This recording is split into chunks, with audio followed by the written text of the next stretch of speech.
Bosku, gimana kalau ntar buka puasa kita makan yang kuah-kuah panas, pedas, manis, gurih, sedap kayak gini? Yes, bakso aci dan seblak yang isinya gemes, bebas milih sendiri sepuasnya. Di outlet makan kawasan Ciputa Timur ini, kita milih isiannya, semuanya prasmanan. Gimana nggak seru tuh? Bahkan konon, ini tempat makan seblak yang paling lengkap isiannya di Indonesia, bos. Makanya, sejak buka Februari lalu, yang beli rame terus. Sampai viral segala di mana-mana, bos. Ratusan porsi bakso aci dan seblak ludes setiap hari. Omsetnya ratusan juta. Gokil nggak tuh? Halo bos, perkenalkan saya dengan Irfan, pemilik dari Boci Seblak Prasmanan. Terus kalau pingin tahu nih bagaimana strategi kami di dalam menjalani bisnis Boci Seblak Prasmanan, ikuti perjalanan dari kami, cuan bos.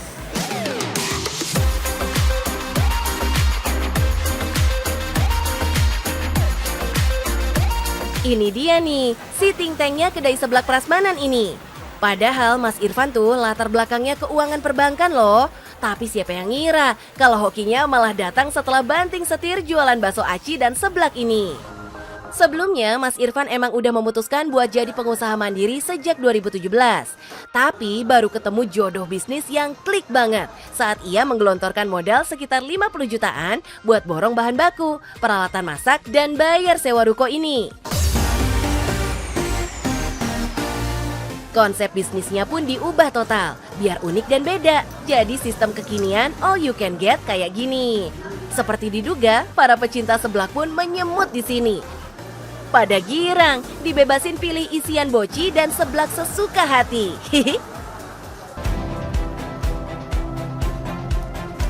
Terbuktikan, ubah konsep setelah 5 tahun bisnis berjalan ini beneran sukses bawa hoki. Padahal ada ratusan pengusaha boci dan seblak lainnya yang barengan main di ladang yang sama. Tapi kalau produk kita inovatif, bakal jadi kesayangan customer deh. Saat ini kami berikhtiar, ikhtiarnya ya mencoba usaha aja lah. Bagaimana rezeki kan Allah yang ngatur ya. Menyikapi kompetitor, ya insya Allah sih kita punya konsep yang berbeda, punya hal yang unik.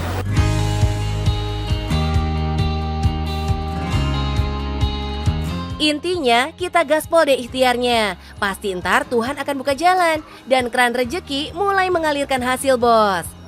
Di sini pengunjung bisa sepuasnya milih isian, sepenuhnya panci atau wajan yang kita bawa, bos. Sayurannya bebas pilih, cuma 2 ribuan aja. Mulai dari sawi putih, sawi hijau, sampai jamur kuping, boleh mix sepuasnya.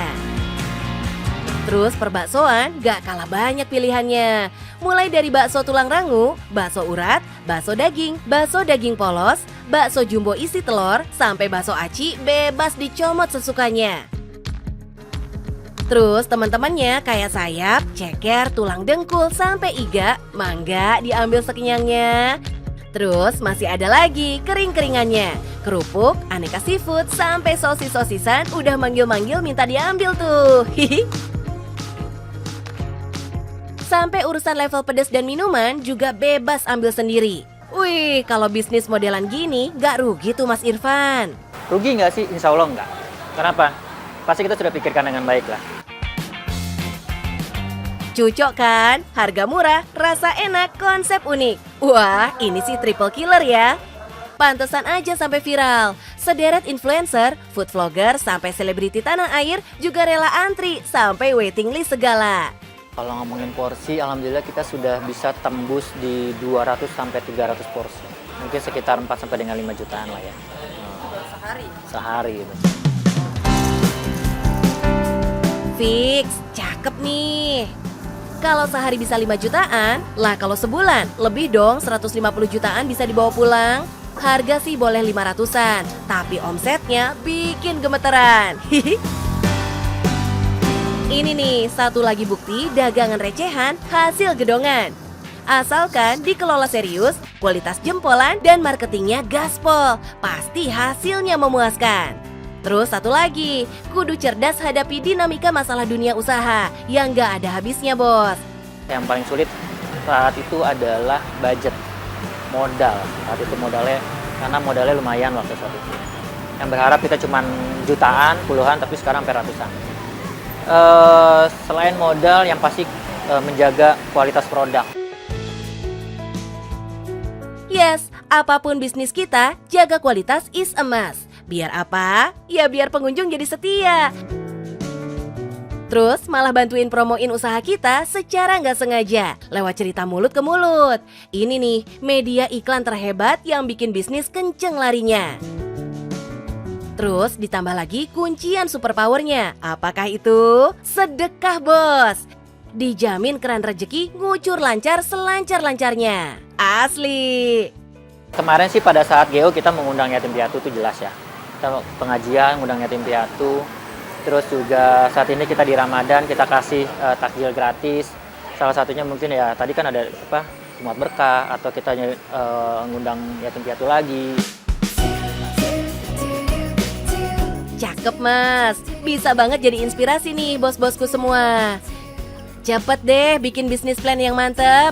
Terus pelan-pelan wujudin, kayak Mas Irfan. Kalau kita serius jalanin bisnisnya, cuannya pasti mengikuti kemudian. Hihi. Oke bos, gimana tadi perjalanan di Boci Seblak Prasmanan punya kita?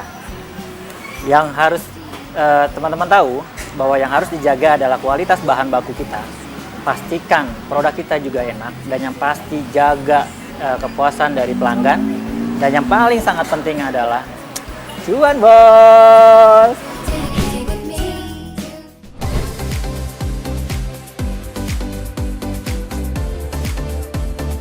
Bos, gak ada yang lebih seru dibanding bisa ngabuburit sambil melakukan kegiatan yang seru dan bermanfaat. Ya kan? Setuju dong? Hihi. Apalagi kalau dilakukan di sebuah tempat yang super unik, nyeni sekaligus nyentrik. Ya, namanya juga rumah seorang seniman ya, bos. Yes, ini adalah rumah Raden Rizky Mulyawan Kertanegara Hayang Dendakusuma. Panjang ya? Hihi. Ya udah, kita spill nama bekennya aja, Om Dik doang. Seorang musisi kawakan yang sekarang lebih memilih menepi dari panggung hiburan dan lebih banyak mendekatkan diri pada sang pencipta. Pantesan rumah unik ini dinamai Rumah Goa alias Rumah Go to Allah. Halo bos. Selamat datang di Rumah Goa. Go to Allah, tepuk tangannya ikhlas. Sahabat, jangan hanya mereka yang udah datang ke sini, kalian juga jangan ketinggalan. Goa gimana? Asik nggak? Asik. Oh kan, apa aku bilang? Jadi ini adalah tempat menepi sebentar di mana kamu sering berada di rutinitas. Di sini kamu menjaga keseimbangan. Oke?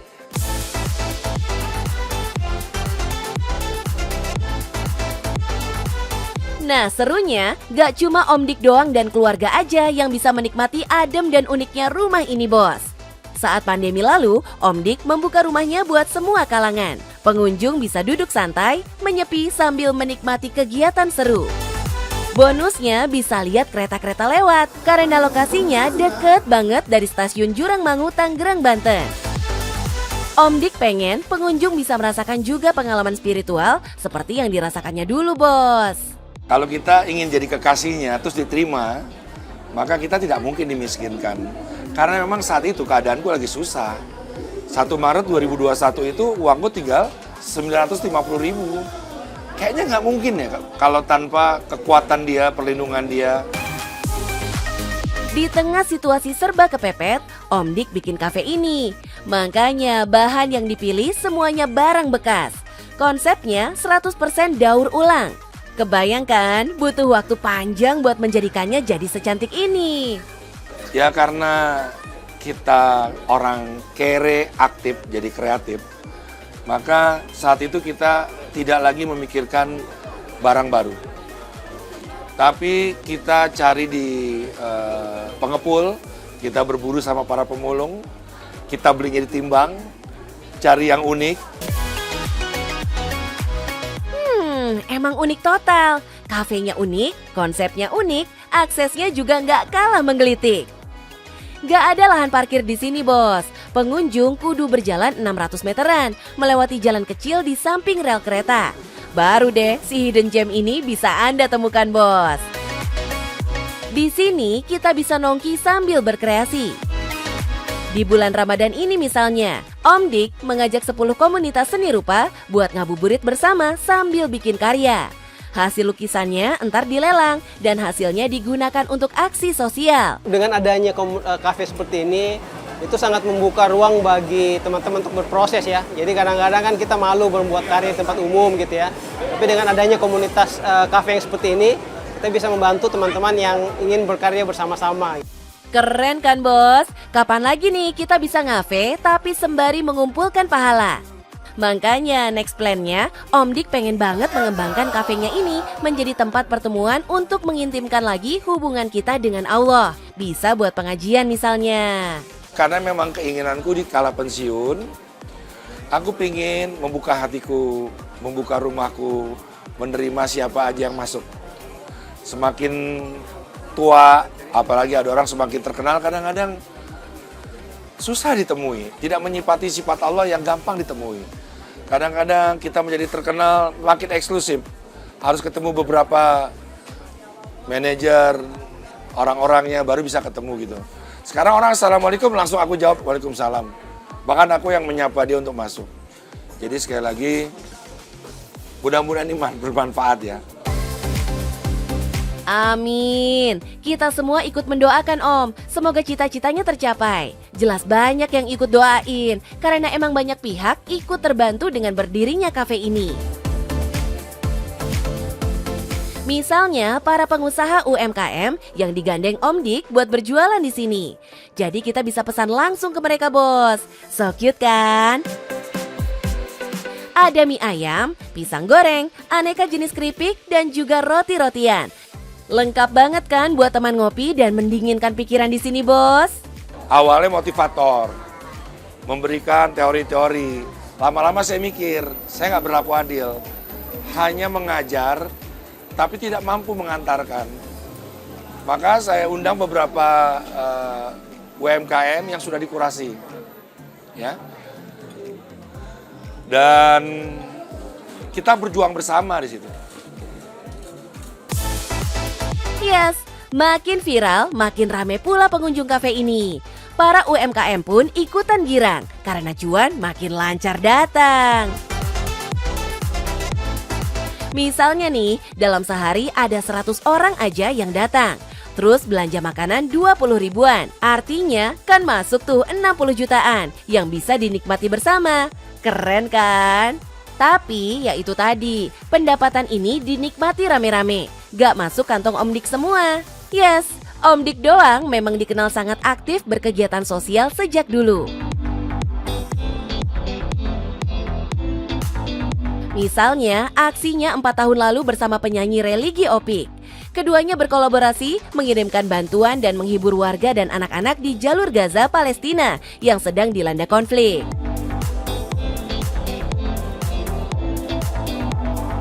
Sudah lama juga Om Dik fokus banget pada pendidikan anak-anak dengan cara yang unik dan fun. Lihat aja tuh, para bocah happy banget diajakin main lato-lato rame-rame, belajar nari, pencak silat, dan seseruan lainnya di sekolah alam kandang jurang yang didirikannya. Para pengunjung kafenya pun diajak untuk banyak membaca di sini. Koleksi bukunya beragam, dan yang terpenting jangan lupa sholat. Musolanya pun udah siap. Jempol. Emang ya bos, rezeki itu nggak melulu soal uang. Banyak hal yang bisa kita syukuri karena nikmat karunia Tuhan itu tak terbayangkan luar biasanya. Jadi teman-teman, boleh bikin kedai, warung, kafe, tapi jangan cuma mikirin cuan. Itu semua tuh adalah masjid tanpa kubah. Artinya kita tetap harus menghadap kiblat kita, Tuhan kita, dan ada musolahnya, ada tempat wudhunya, dan segala sesuatu yang kita bangun harus dengan cinta. Dan jangan lupa, bismillah. Cuan bos, cuan, cuan, cuan.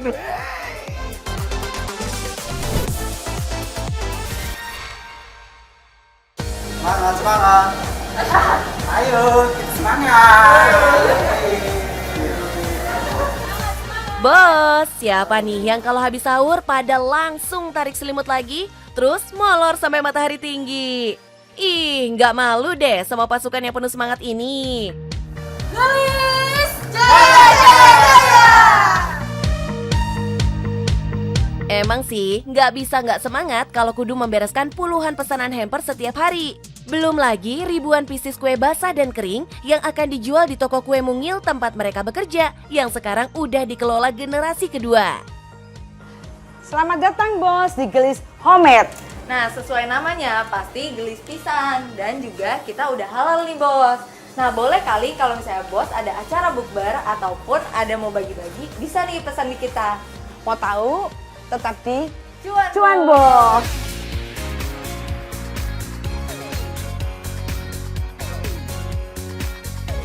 Yes, biarpun mungil, tapi toko kue ini jadi kesayangan pasukan si paling ngemil. Ya, gimana nggak happy kalau belanja ke sini ada puluhan jenis kue kering dan jajanan tradisional yang bikin ngiler.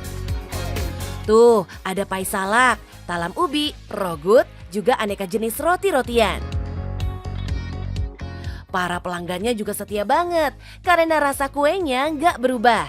Pegangannya resep otentik racikan omanya Phoebe, ibundanya Bu Esti. Jadi saya tetap menjaga kualitas ya. Kualitas cita rasa. Kue-kue ini nggak pakai pengawet dan pewarna. Orange terbuat dari ubi. Terus yang hijau itu dari daun suji dan pandan. Semua kue ini emang kudu cepet disantap setelah dibeli bos. Kenapa? Ya karena bahan dan cara bikinnya semua serba alami. Jadi bakal cepet basi kalau nggak cepet dihabisin. Nah, buat jenis-jenis kue yang tahan lama, ada diskon khusus loh kalau konsumen mau beli kue produksi kemarin. Jadi ketahuan banget bedanya, mana kue yang baru dan mana kue stok. Pembeli nggak bakal ketipu deh. Pantesan pelanggannya enggan berpaling ya. Tokonya jujur bos. Luberan ordernya nggak main-main bos. Orderannya datang dari luar kota dan pulau sampai Kalimantan segala. Cakep. Asyik ya kalau bisnis dijalankan karena suka dan cinta. Kayak Bu Esti yang emang hampir seluruh keluarganya hobi banget bikin kue. Tapi selancar-lancarnya usaha, tetaplah ada aja kendala yang tiba-tiba bikin merana. Salah satunya ya waktu pandemi lagi gila-gilanya. Sejago-jagonya ngatur keuangan, tetap aja pening kepala. Akhirnya, Phoebe sebagai generasi penerus berikutnya mulai diterjunkan buat ikutan turun tangan. Sejujurnya nggak pernah kepikiran sih Kak untuk ngejalanin bisnis gitu. Jadi pas Gelis juga mengalami kerugian. Akhirnya Papa ngomong, Vip, maksudnya kamu mau nerusin nggak? Kalau kamu nggak nerusin, kita nggak bisa nih pegang, maksudnya pegang dua perusahaan, kita nggak fokus gitu. Kalau kamu nggak mau nerusin ya mending kita tutup aja gitu. Di tangan generasi kedua yang kekinian, promo bisnis pun mulai merambah ke media sosial, terutama Instagram dan TikTok. Nggak cuma jualan di toko, Phoebe juga genjot banget penjualan online, biar kiri kanan cuan berdatangan. Jadilah, walaupun awalnya nggak suka, sekarang Phoebe malah jatuh cinta dan menemukan esensi bisnis keluarganya ini. Tujuannya tuh bukan lagi sekedar hobi ataupun menyalurkan waktu kita, tapi sekarang kita udah ada tanggungan karyawan gitu. Jadi kalau kita nggak bisa main berhenti aja, maksudnya aku juga sering sih, maksudnya pengen berhenti, pengen nyerah gitu. Tapi setelah kita lihat lagi, oh ternyata sekarang motivasi kita karyawan, apalagi ada karyawan yang udah punya keluarga, yang jadi tulang punggung keluarga. Kalau kita berhenti dan menyerah ya gimana dengan mereka gitu, nggak ada pendapatan gitu. Padahal Bu Esti pernah sakit hati loh karena dicurangi oknum karyawan yang tega mencuri resep, terus malah buka toko sendiri. Tapi masalah ini gak pernah dipermasalahkan lagi karena Bu Esti yakin gak ada tuh ceritanya ketukar rejeki. Buktinya sekarang aja toko kue ini bisa menjual hingga 25.000 buah kue aneka jenis setiap bulannya. Range harganya bervariasi antara 4 hingga 13 ribuan. Anggaplah rata-rata harga kue 10 ribuan. Artinya kan sebulan masuk tuh 250 jutaan bos. Gila, bangun dini hari, lanjut kerja keras pakai hati. Akhirnya berbuah manis. Omset penjualan sampai 1,4 miliar bos. Cakep. Makin-makin deh lancarnya rejeki mengalir. Karena keluarga pengusaha sejati ini rajin banget bagi-bagi roti ke sana kemari. Para driver ojol dan anak-anak panti nih yang paling sering ketiban happy. Kebagian icip kue-kue buatan Bu Esti dan Phoebe. Ini nih, resep sukses usaha sampai 2 generasi, Bos. Patut disimak, terus diadaptasi tips dan triknya buat bekal kita bikin usaha sendiri. Oke, Bos? Bos, ini hasil usaha saya. Awalnya dari hobi, terus rumahan, sampai punya toko seperti ini. Dan sekarang diterusin oleh anak saya. Iya, jadi sekarang aku yang muda yang nerusin usaha ini.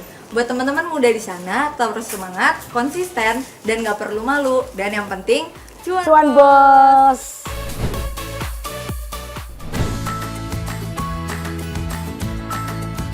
Bos, memelihara hewan kesayangan emang sekarang udah jadi bagian dari gaya hidup ya. Soalnya hewan-hewan manis itu bisa bikin pikiran jadi adem dan happy. Ya enggak? Betul nggak, Bos? Kayak komunitas kameleon yang lagi asyik nongki sore-sore sama AA Irfan Hakim tuh. Pada dolanan reptil cantik warna-warni yang namanya kameleon. Si reptil satu ini tuh emang mukanya sangar banget. Tapi mana sangka kalau dia ternyata baperan, Bos. Selain karena faktor lingkungan, warna kulitnya bisa berubah kalau moodnya geser. Lagi happy, senang, bete, atau ngamuk misalnya. Nah, di alam, si sepupu bunglon ini jago banget menyesuaikan warna kulitnya dengan lingkungan sekitar. Pantesan suka bikin gemes para kolektor ya, karena doi punya banyak kemampuan unik. Jadi nggak heran kan kalau harga per ekor kameleon yang keren banget bisa sampai puluhan juta rupiah. Wih, mengendus potensi cuan yang wangi ini nggak pakai lama dan ragu. Seorang breeder pun mengambil langkah jitu, Bos. Membudidayakan si seksi eksotis ini sampai akhirnya cuan. Halo Bos, perkenalkan saya Wiguna dari Rumah Kameleon. Mau tahu cuan breeding kameleon? Yuk ikutin kita di Cuan, Bos.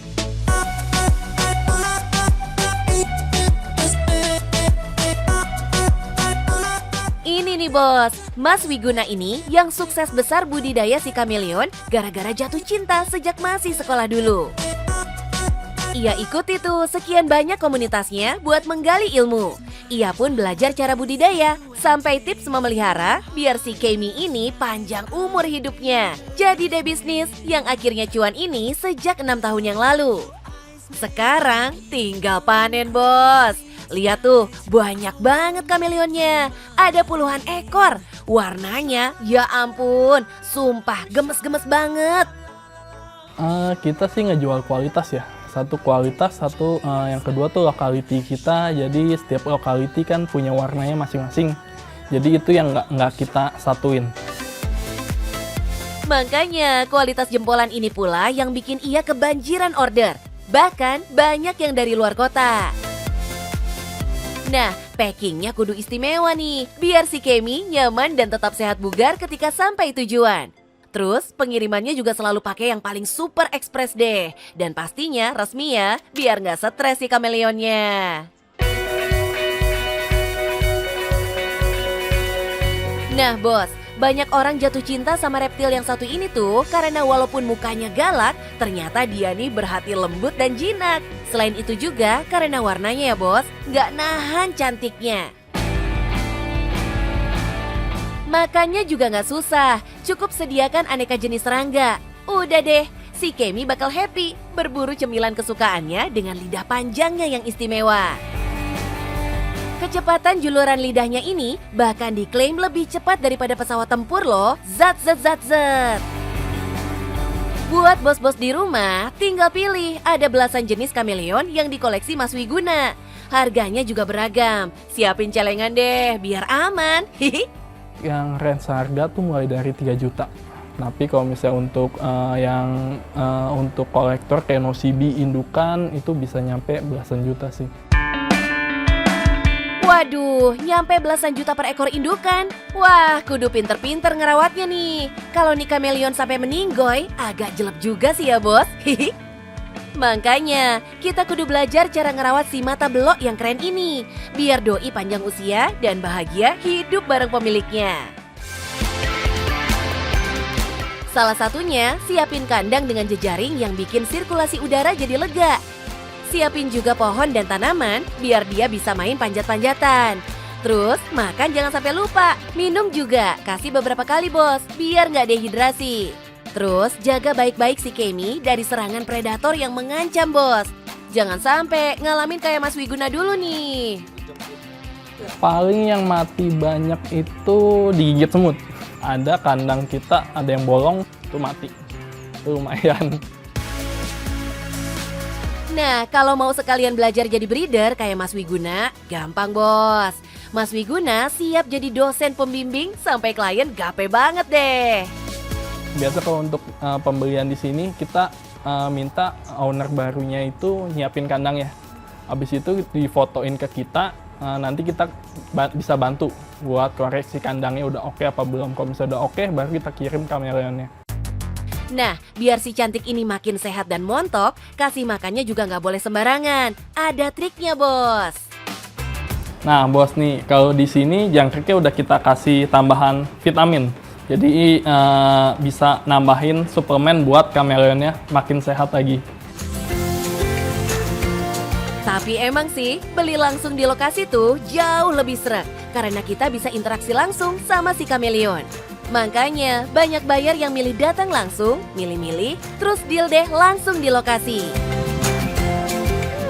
Kalau udah bicara deal-dealan, jadi gemes pengen nanya omsetnya nih Mas Wiguna. Boleh dong bocorin tipis-tipis? Kalau misalnya omset kira-kira di 30-an, Mbak. 30-an. Soalnya kita setiap bulan bisa laku 5 pas. Bener deh, cakep. Cuan yang masuk pun secantik warna si Kemi. Makanya, walaupun si kameleon ini geraknya pelan, penuh perhitungan, tapi kitanya kudu satset-satset bos. Apalagi kalau aroma cuan udah seharum ini.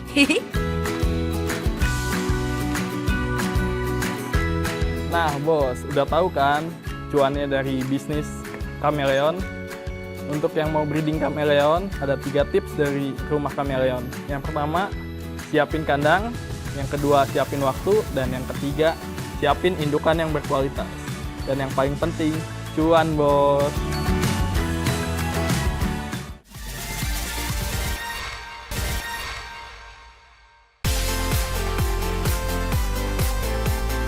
Bos, selain bawa suasana bahagia, mudik lebaran juga bisa jadi tantangan buat kesehatan keuangan.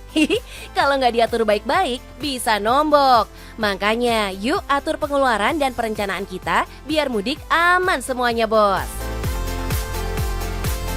Kalau sendirian mah, lebih irit naik transportasi publik.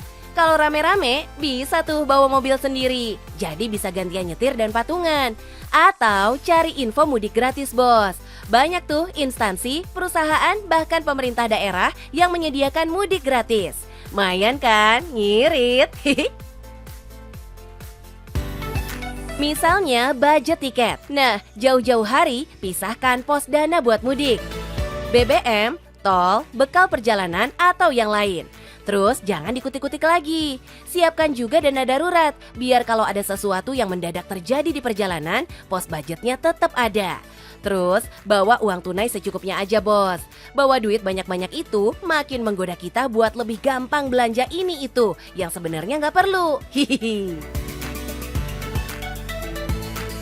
Nah, bawa bekal perjalanan sendiri dari rumah tuh super banget iritnya. Daripada jajan di luar, mending bekal aja. Siapin tuh makanan minuman favorit kita.